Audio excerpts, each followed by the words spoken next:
আমরা আপনাদেরকে বলেছিলাম যে সায়ন রেডিমেড সেন্টার কিন্তু আতর রাখে। তা আতর এখনই টাইম চলে এসছে, যেহেতু আপনারা পাঞ্জাবি কিনেছেন, এখানে পারফিউম লাগালে হবে না, এখন লাগাতে হবে আতর। মসজিদে যখন যাবেন নামাজ পড়তে, কেউ পারফিউম লাগিয়ে যাবেন না, আতর কিনতে হবে।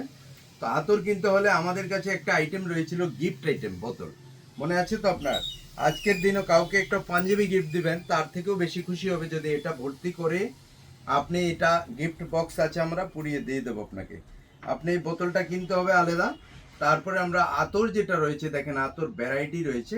আর আমাদের এখানে একটু ভালো আতর যারা চাই তাদের জন্যই বলবো। দেখেন, খুবই ভালো লাগছে আজকে দোকানদারি করে কদিন।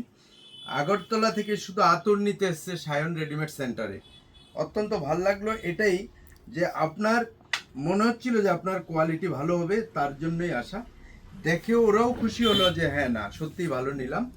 তো এটাই আমার কাছে ভালো লাগছে যে এত দূর থেকে এসো আতর নিচ্ছে। আর আপনারাও একবার ট্রাই করবেন সায়ন রেডিমেড সেন্টার থেকে আতর। আর এখানে এই কোটাগুলি অ্যাভেলেবেল রয়েছে। আপনারা যদি চান এখান থেকে একটা গিফট করেই দিতে পারেন কাউকে, কাছের মানুষগুলি, কাউকে যদি চান যে একটা ভালো জিনিস দেবেন পাঞ্জাবি, আমি বলবো পাঞ্জাবির সাথে একটা গিফট এটা করতেই পারেন। অনেকগুলি রয়েছে ভ্যারাইটি, আর আতরের কোয়ালিটি অ্যাভেলেবেল। Thank you. চলে আসবেন সায়ন রেডিমেড সেন্টারে।